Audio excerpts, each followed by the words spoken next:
So think about what you did. Go back to your first day here when you came in. Not your first class, maybe. Maybe think about that first day you arrived when you did the intro to the program with the program heads and talked about what you're going to do, right? You walk in, you're all in the big room, 111 or 117. Remember walking in there? What did you do when you were sitting in there before it started? You were there, you walk in. What did you do before it started? Anybody just listen to music, earbuds in, quietly listen? Anybody sleep? I would have been sleeping myself, but anybody playing on your laptop? Do you do it in class now? Any of you play on your laptops? Anybody play video games?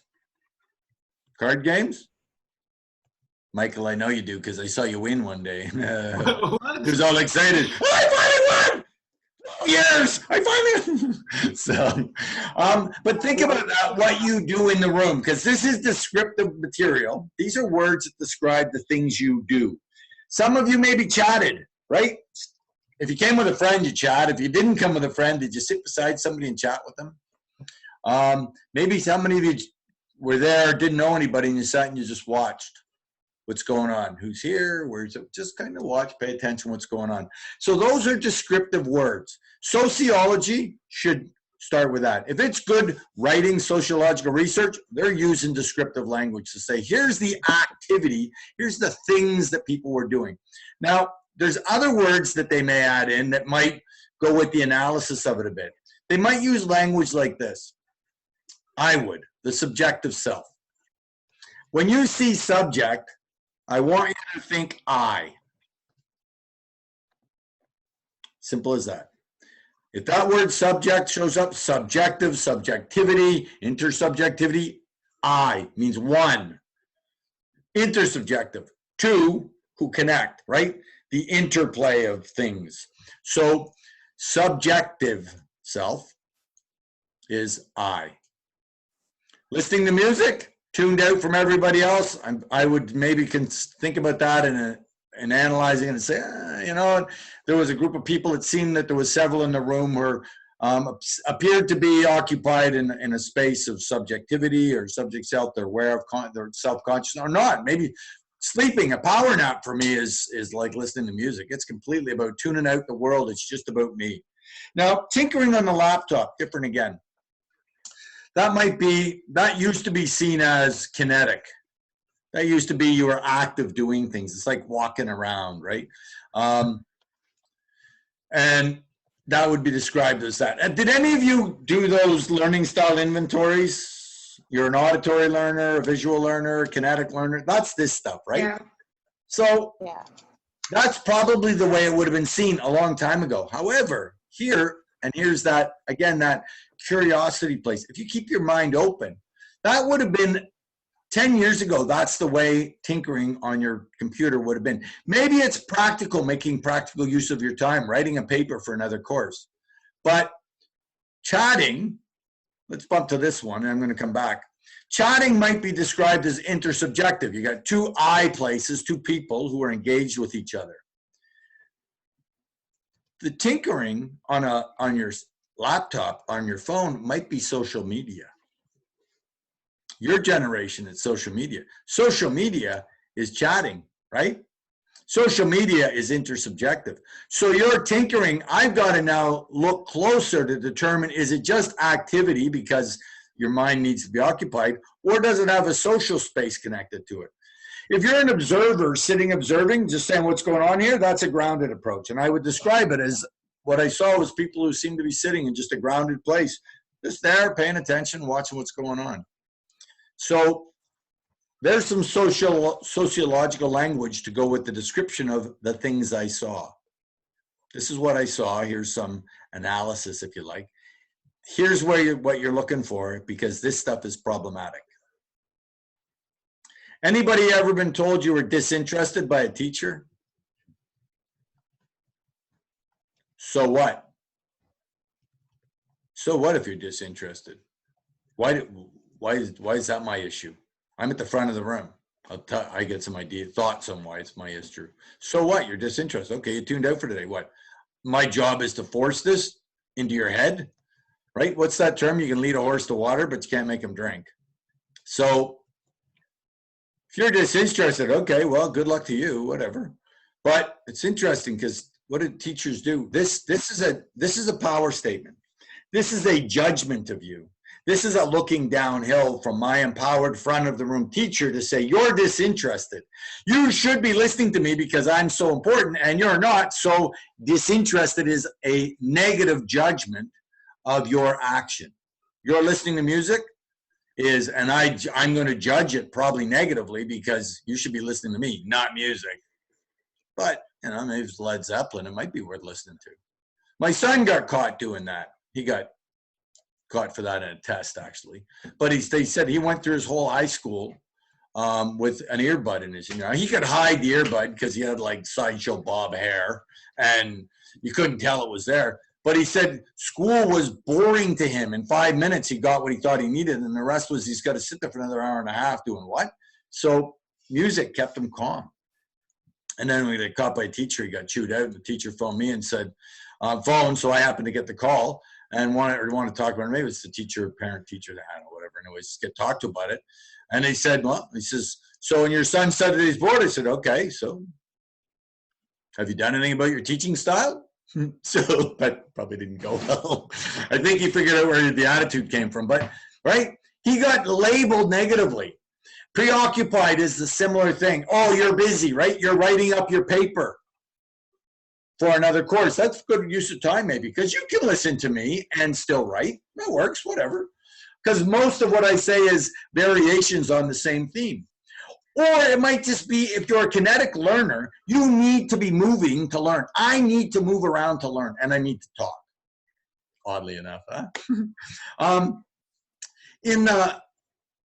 When I was learning philosophy, studying philosophy, I learned my philosophy courses by going home, talking to people I was working with. They hated it. But I'm working on the car engines with my brother, grease up to my arms. We're like just plugging away. And I'm learning, talking about Plato and Aristotle and Parmenides and these things that I think are cool. I'm just talking to them because they're interested. I learned a whole lot by me yapping about it and going on about it while my hands are busy, because the hands help me to learn better. If I just sit and listen, I gotta lock myself in to listen sometimes because I'm fidgeting. Fidgeting because I'm bored as opposed to learning preoccupied. But from a power place, I'd say you're preoccupied. You're more focused on that than on me, so that's a preoccupation. Chatting. Here's the other judgment, positive terms though. You're chatting with each other and it's a social place. So you're acting very social. Oh, good. Are you? Who knows what you're chatting about? Maybe you hate the person next door. That may not be very social.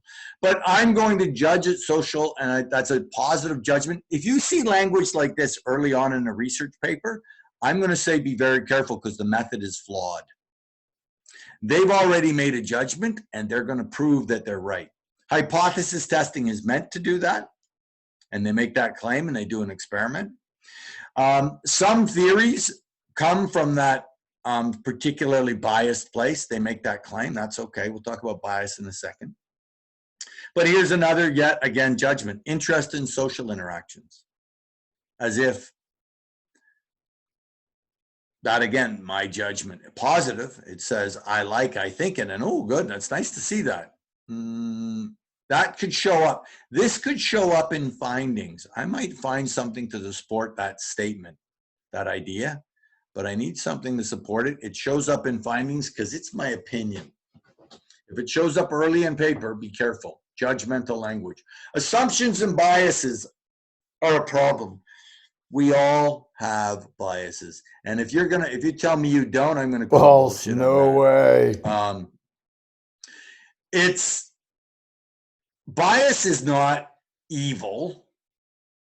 There are some biases that are. There are some that are enough that they are that big a problem.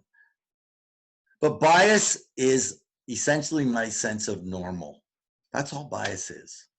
This is what normal looks like for me. Normal for me is what I grew up in. It's family living. Normal for me, I think of as the nuclear family, 2 parents and a bunch of kids. That's what a normal family looks like to me, because that's what I grew up in. It was somewhere about 4 years into teaching it, back to slow learner. I'm teaching the sociology course, and in that course, I get talking about families, single parent families. And I suddenly realized at like 35 that I was in a single parent family. My father was gone when I was a young teen. All through my teen years, it's my mother and the kids, 4 kids. That's a single parent. It never even occurred to me that, because normal for me was what I grew up in, small, and I never lost sight of, like, that just became what it was. You never even thought about anything different, anything other. Bias is that place of, I never thought about anything other than my norm. There is racial bias, can be very harmful. That bias could be positive either, right? Could be a very supportive thing. When we are rising up saying that we need to stand together with our other people that we connect with who happen to look different than us, we are coming from a biased statement saying it's time we change this, and the change means some positive activities in order to bring that change. That's a beautifully, positively biased place. So assumptions are a problem because we think we know it, and something we think we know, we find out we don't. If you're open to the possibility you're wrong, or there's variations on it, you're in a better place.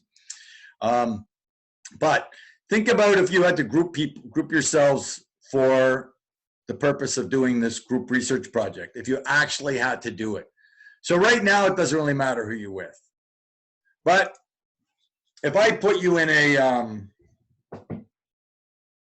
if you had to do a project starting now that for the next 4 years, you got to do a research project, it's your last course in your 4th year. Would you be a little more concerned about who you work with? Would it be acceptable for me to just drop you in? So how would that grouping play out? If we're sitting in a room and I said, oh, let's do a little survey here. Let's throw ourselves into a group and see what we think. We would end up with, you'd probably pick 5 people sitting around you because it's just close, just go convenient. But if it's got more consequence to it, you're going to be more careful about how you group. So I tapped this a little bit earlier, but the idea of science. We've got this notion that science is what it's all about. And if we say science, that's like proof. So the idea of an objective truth. So here's the difference between subject and object. Subject is I, the research subject. I gather data from 12 research subjects. That means I gathered data from 12 individual separate I positions. I gathered data on a survey from 400 research subjects. 400 separate I sources of data were engaged in that, but then they were people. Object, the thing I look at. Just the thing I look at. Objective truth, from outside looking at people and what they do. Object, the people are object. Their activities are the object, the thing that we're looking at. So when we think about this idea of objective truth, it's bigger than all of us looking down on us. It's just there and exists. That sort of goes with scientific thinking. And the claim that it's correct, I say, I don't know. In the 90s, 80s and 90s, everybody was separating out egg whites and egg yolks because egg yolks are high cholesterol. They'll kill you, heart attack, blah, blah, blah. And about 15 years ago, I think it was, they did some research and said, oh, oops, wait a minute. Yeah, egg yolks are high in bad cholesterol for you, and they will raise your cholesterol and kill, heart disease and stuff. But a whole egg white and egg yolk together, is a symbiotic relationship. And the proteins or the things that exist in the white of the egg counteracts what exists in the yolk, and there is no issue with eating eggs if you eat the whole egg. It's just the yolk that's bad for you by itself. 20 years later, right, Health Canada gives you a new dietary model. But it was all science. Well, if it was science and so absolutely correct, then how is it 20 years, 50 years later, we can say, oops, that was wrong. Oops, here's the new answer. If it's so correct, if it's real, and if you can nail it, then it's done. And there's the thing with the God science argument, or not science, but Big Bang versus God is the beginning of it all. the creator, if you want to start with those two versions of creation, underneath it, I think there's a belief that fits in there. And if there's a belief, there just is, and you form your arguments or develop around, that's good. That's a reality. That's okay. But be cautious when you read stuff, because we think we have the answer and it's some sort of reality based on science. Here's the other one that goes with science: experimental design, hypothesis testing. Hypothesis, I read one of these a few years ago and I couldn't believe it. Think about this. They wanted to test to show that positive reinforcement on children in their early years versus negative reinforcement, the child will develop better with positive reinforcement. So I'm thinking, well, there's amazingly brilliant. There's a rocket scientist for you, though, right? Are you kidding? You need to do research to find that out. So, of course, and here's the beauty of the scientific model, and they'll come up again more late next week, is they now go do research on twins, because twins are really cool, right? And you know, everything's the same with them, kinda. But that's beginning thought of the reality of twins, so that means they are essentially the same being split. Now, they started out that way. Things changed along the way, maybe. But imagine in that research, and this is what they did in that research. So parents agreed. They found 30 parents who agreed to treat one child better than the other and see what the outcome is. I'm thinking, take the kid away. Remove those children because they're terrible parents. What am I going to do? Say to my one son or daughter, oh, what a great job. I love you. That was beautiful. What's the matter with you? The other one gets, what's the matter with you? What is that? What's terrible drawing? Are you kidding? They draw some little picture. I say, oh, lovely. Terrible. Who does that to their kid on purpose? That's called abuse. People that are stupid and don't know they're doing it, we call it abuse. And if it's bad enough, we arrest them and send them to jail. Here we are doing a research project where I'm going to intentionally treat one of my children. How do you pick which one? But I'm going to pick one of my children to treat more negatively than the other. I remember reading it thinking, this is absolutely absurd that these people do it. But if you got your head in the reality of science and scientific need, you're going to do it. Scares the crap out of me, some of it. So reality, be careful. Our realities are often informed by our belief. And if you so think about tradition. You go through big change in life and the impact that might have on your family.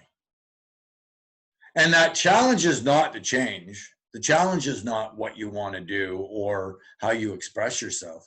The challenge is when you disclose it, what will their response be? And the fear that comes out of that is because of what I might lose. At what risk do I do or say, or right? I'm going to marry the guy from the other village. I'm going to spend time with my best friend I live in Palestine and my best friend is Jewish. If you're growing up in that could be a really scary thing. Coming out, I think of friends I know that came out when they were teens, could have been, and when I think about some of the difficult decisions I made in my life, I said none of them come anywhere near the difficulty they faced. Not with having to figure out who they are. It was when they talked about it and saying it because they were scared that and that was a long time ago, that's the 70s. They thought everybody would turn their back on them. Teen suicides, they realized, were tied to that very relationship. What you got taught in sex ed in school is different than what I got taught. I got taught about how to have children and how to prevent it. That's it. I think they taught us about condoms, maybe. I don't know. I don't even know if they taught us about that, but that's what we got. In time, and I remember when it was all changing. So here's a reality place. You talk to people in tradition. So it is a very, it's patriarchal, it's heterosexual. That's the norm for the most part. Western world is or isn't, but that's let's just go with that's what a lot of people live in, right? So as we're talking about a friend of mine, my son's best friend, his dad and I, we teach them t-ball together and we do all day for years. We've been doing stuff together. Nice guy. He's all flippy about they're going to change this, they're going to bring education and gay stuff into the school and teach my son to be gay. I said, well, here's a little thought, Harold. They can't teach him to be that. Like, it's in you or not. But he, again, it's nature nurture argument, right? He believes one, I believe another. What was interesting though is, so he was very upset about it, as were a whole lot of parents. And I said to him, so your son that you say goodnight to every night, you kiss him at goodnight, you tell him I love you. And I said, I've watched you do it. I've seen you say goodbye and give him a kiss and say I love you. Yeah, I said, so your son is gay, and at 13 he kills himself because he can't Find a way because to. you're a homophobe. And he's had lots to say on it. And he's so he thought for a minute, he just went quiet. Over the summer, the amount of talks we had, and it was interesting to watch him transition, and I watch him transitioning other people to stop and say, wait a minute, we need this in school, because that kid needs to know it's safe. It's okay. You don't have to be scared. And there is an answer here other than the big dark one with a rope. So those things, or pills or needles, whatever. So in that, all of the reality that went with that is shaken, and we now have a new reality. Your reality as a teen and what is acceptable to teach in school, actually not acceptable, needs to be, is appropriate to be taught in school, is worlds different than what was acceptable in my generation. If what we were doing was right, and all of the science and all of the social science around what is appropriate to teach to children in school was correct then, and that was correct, it wouldn't have changed. It changed because we found out something new. So reality, I suggest, when you see research and there's got that science sort of claim and that claim of righteousness or right or reality, I suggest you be a little bit careful, pause and say, critique it. What might be the other than this? That's the skill, because reality can change. Water. You used to boil water. I learned this one really fast. You used to boil water because that would kill anything. If you're camping, you boil water, kills everything. I just found out there's an algae in the water after 2 weeks that I've been boiling the water to make sure it's clean. It turns out when you boil the water, it releases the neurotoxin that is in the algae that will, if it was my dog, it would kill it, or my cat. But buddy that tested the water, so we got some water tested, and he said, you're probably all right, because after 2 weeks, if it was in your water, you probably would have been paralyzed by now, because it's a neurotoxin. And when you boil it, so boiling forever is the answer for water. When you boil it, the plant, it's when it dies, the toxins get released, and if you boil it, it's a neurotoxin. It's a big one, and it makes it really go strong. Oh, so boiling water is not the answer anymore necessarily to having fresh water. That's been reality for thousands of years. Thousands and thousands of years. That's how people stayed safe. They boiled their water. Now we've learned there's actually algae in the water, and maybe it's just fresh water, so who knows where in the world, but certainly here, that says that reality is false. Changed. Keep that in your head all the time whenever you look at research. So quantitative versus qualitative. Quantity. See this quant part here? Quantity. Lots of numbers. Ask lots of people. Lots of sources of data. A survey. I'm going to survey 400 people. Each person is a source of data. Lots of sources of data. That's quantitative. Many numbers. And they rely, this is what quantitative researchers rely on to say that their stuff is good. You can repeat it. I do an experiment, I can do it again later. I run a survey with you about doing online learning. I can do it in Vancouver, do it in Halifax, do it in Ottawa, do it in Montreal. We can do big, large urban centers. We can do small centers, see how it works. We can compare them. Repetitive, transferable. That makes it dependable because, yeah, it's the same across the country. We can make these statements about online learning and therefore valid.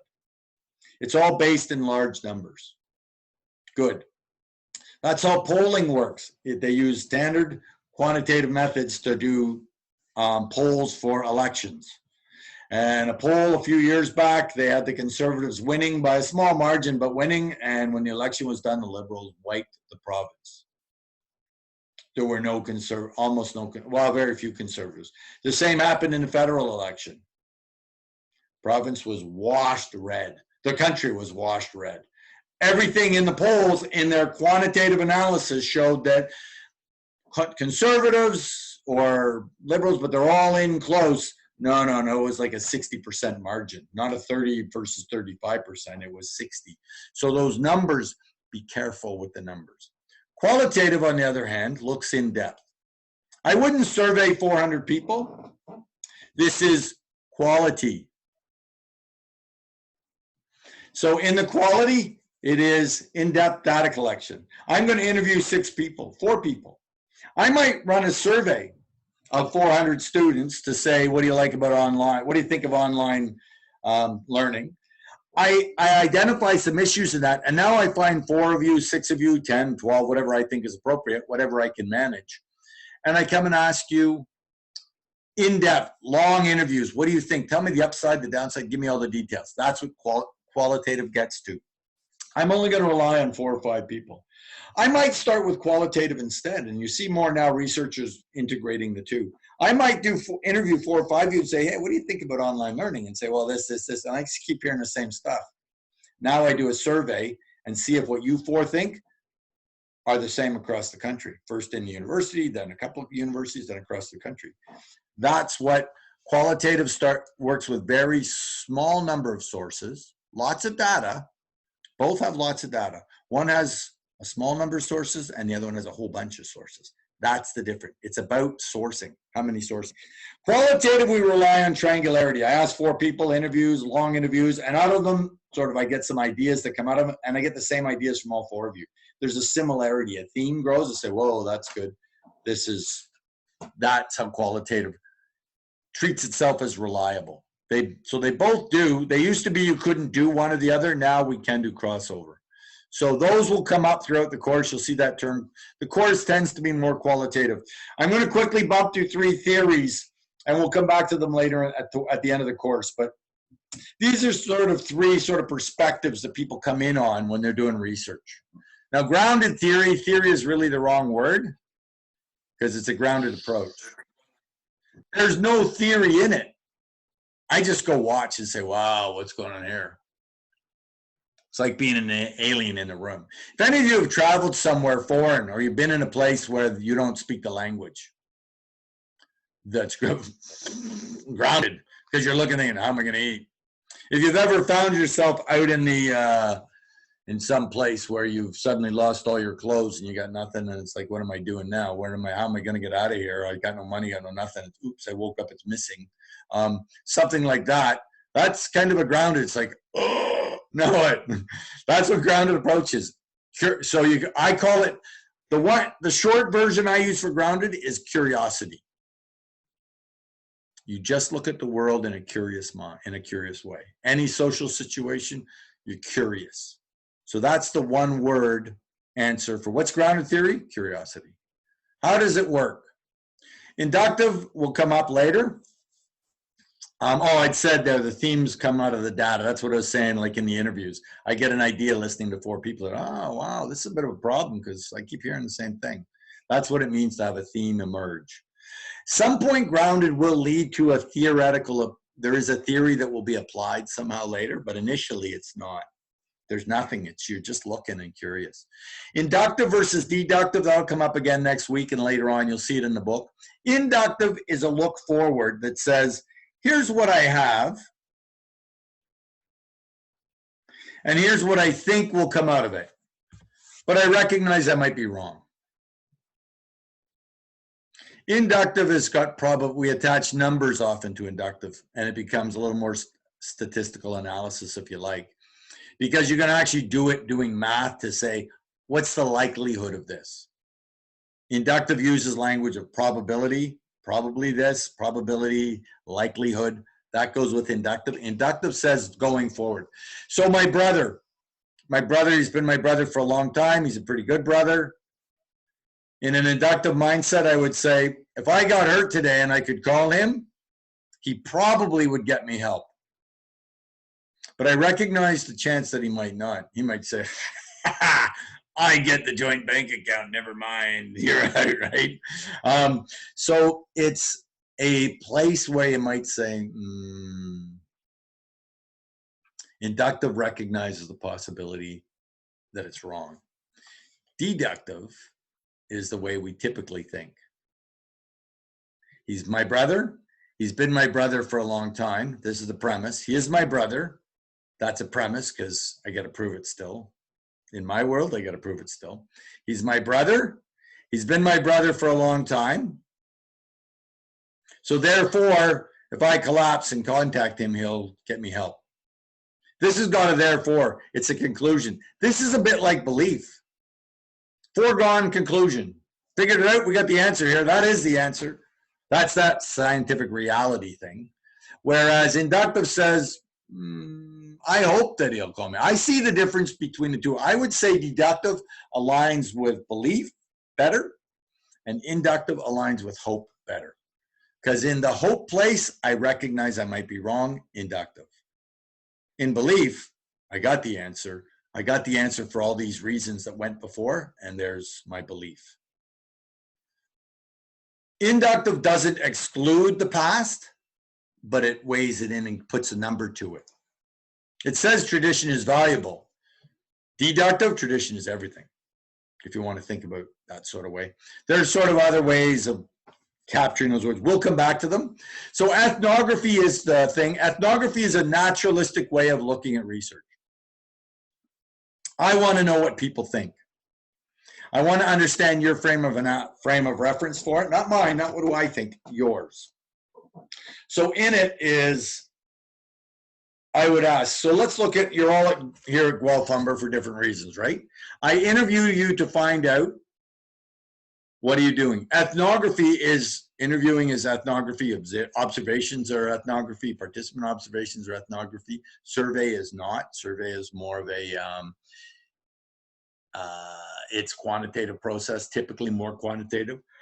So with ethnography though, if I come and I interview all of you and I say, why are you at Guelph Humber? Well, some of you are here, what? Because it's close to home. It's the school you could get into, scholarships, degree and diploma at the same time. You might say that it's, you could come right into your program and start right into it and not have to take a bunch of courses that are irrelevant. You could go right to it. So those are all individual reasons for doing it. Ethnography says, I want to know what the individual reasons are. You tell me what the world looks like according to you and the people in it. So the key to ethnography is standing in your shoes. So the short form for that one is, the short word for grounded is curiosity, and the short version for ethnography is stand in your shoes. Never mind. It's in your shoes. Empathy would be another word for this. Good interviewing is ethnographic because you're empathetic. You're trying to be with them while they're talking. You might critique it later, and this will come up in interviewing. So the theories, you've got a theory maybe that fits it. You might bring in the theory before or after. You might already have a theoretical perspective. Feminist perspective is biased. It's a biased perspective. They make that statement up front. When we look at, if I'm a feminist researcher, anything I look at from the point of view of how are women subjugated by men, period. That's bias. It's not bad bias, it's just bias. So I do the research in that way, and because I stated up front, it's a theoretical position, and I'm going to do interviews and do an ethnographic research, but from a feminist perspective. It's beautiful. And that feminist perspective is often appropriate. That bias is necessary. If you live in a world, never mind a culture, a world that is run by men, and when you think about the glass ceiling thing, right? That glass ceiling was because women couldn't get there. They were locked out. Why? By men, patriarchy. So that's where it starts from, is women being locked out of positions of power, out of things in life that made it more difficult for them. So it became this place of, but they do ethnography within that theoretical framework. Okay? So Three different methods. Grounded is curiosity, ethnography, stand in their shoes, empathetic. Phenomenology, if you think about those little snow globes, you know those little snow globey things, you shake them, you tip them upside down, there's snow in it, and then you go and it falls down, right? So in a snow globe, ethnography is kind of looking at the little figures inside the globe and saying, what's the world look like to them in there looking around like this, right? Phenomenology says, what's the glass bubble around them? What's the structure that they live within, and how did it get made? And it is made, it's constructed. There's the Foucault piece at the bottom. It's constructed. It got made the way it did. Guelph Humber got built. The building got built the way it did because somebody wrote out a plan and they built it to that plan. That could have looked very different. That funny looking boaty thing at the front, in front of Guelph Humber with the pointy, whatever that's an architectural design. I think it's pretty cool design actually, but in it is that same material. They could have built it a different way if it was a different set of plans. All the same base substances went into it, and then they built it. So phenomenology says, how did we build this social system? These things that go on, this dynamic. Foucault is wonderful at helping us to learn to dissect that. So we study ordinary life, the same, like ethnography. You're looking at what people do, what's the social activity, but you're looking to say, what's the concept, the overarching thing that makes sense of this? What puts all of this into one context? For us, the one context would be, so in ethnography, in education, or for us in Guelph Humber is, this is why I come here, this is why I come here, this is why I come here. For me, this is why I come here. I came here because it looked like a job that I like. They pay me pretty good for it, and I like it, so it's good. That puts, why am I in the room? There's the answer. The phenomenologist says, what's the thing that accounts for everybody here? And they're going to look for that big statement, that concept. And it's probably something like, and we do share, all of us share this, there's some value in education.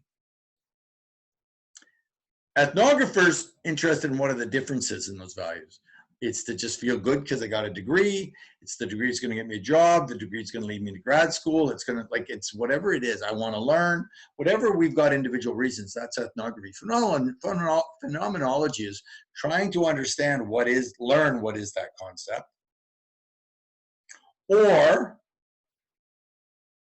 thinking that there is a concept to it already, what goes on given that there's a concept. But everything hangs in that central idea of what's the belief. If you go into a mosque, a temple, a church, a synagogue, you go to a wiki ceremony in the field where we're all dancing naked around a fire or whatever, right?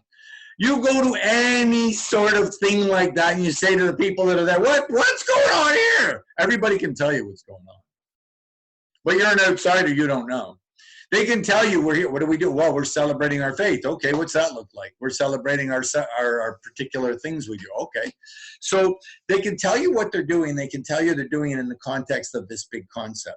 So a phenomenologist could look either way. They might say, what's the concept? And then what does it cause people to do?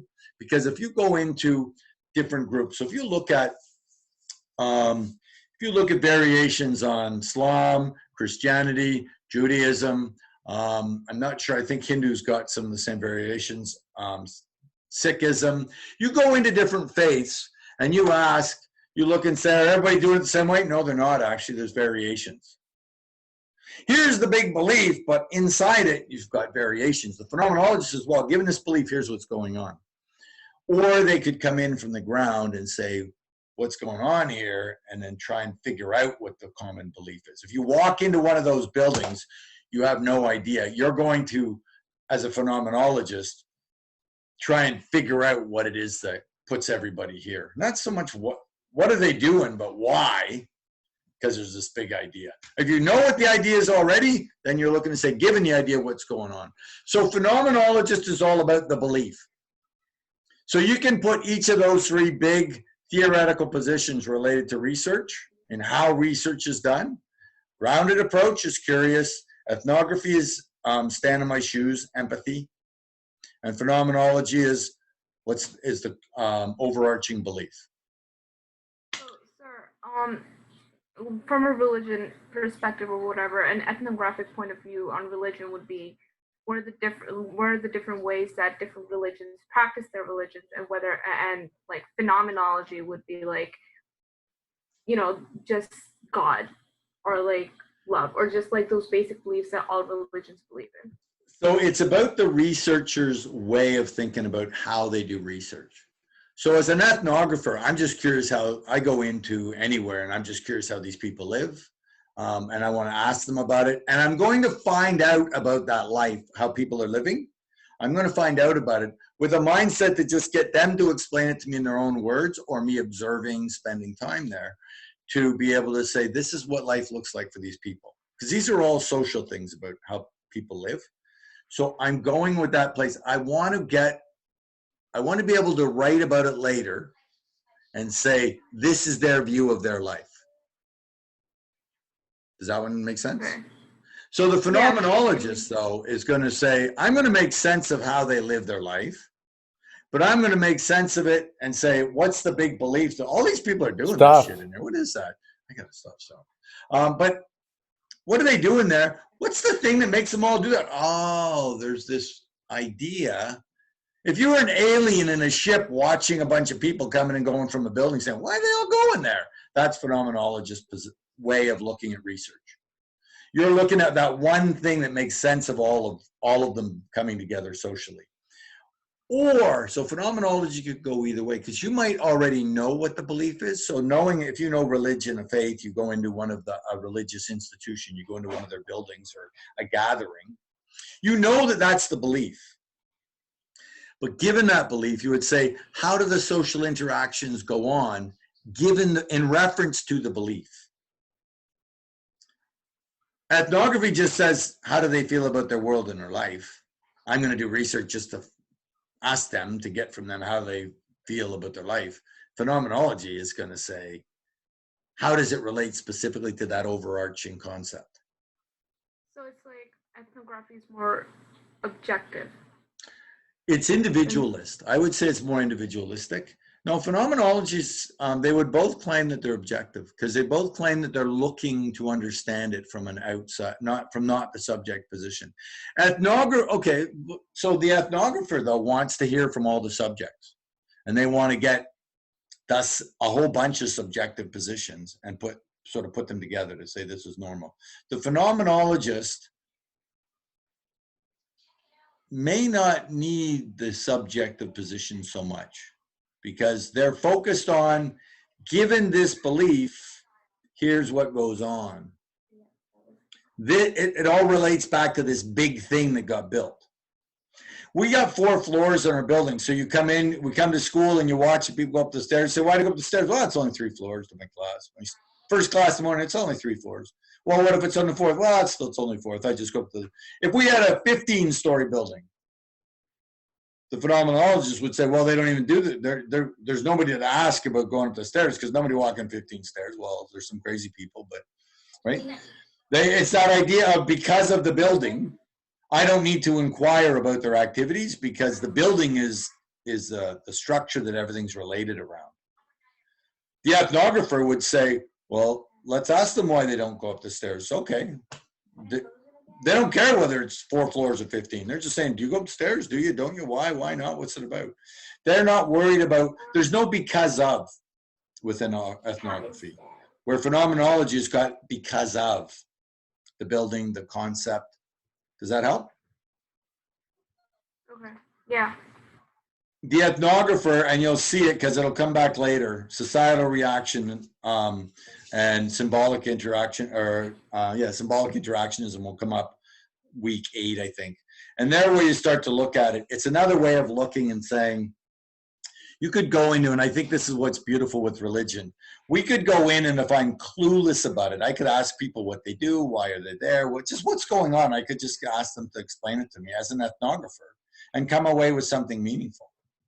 And I don't even have to recognize some big thing over and above. They all believe it, but everyone's got an individualist belief, and they do it in different ways. So I wouldn't, as an ethnographer, I wouldn't tie it to some big concept or bigger thing. Phenomenology is always going to tie it to that big construct, that big concept. Good? That's it.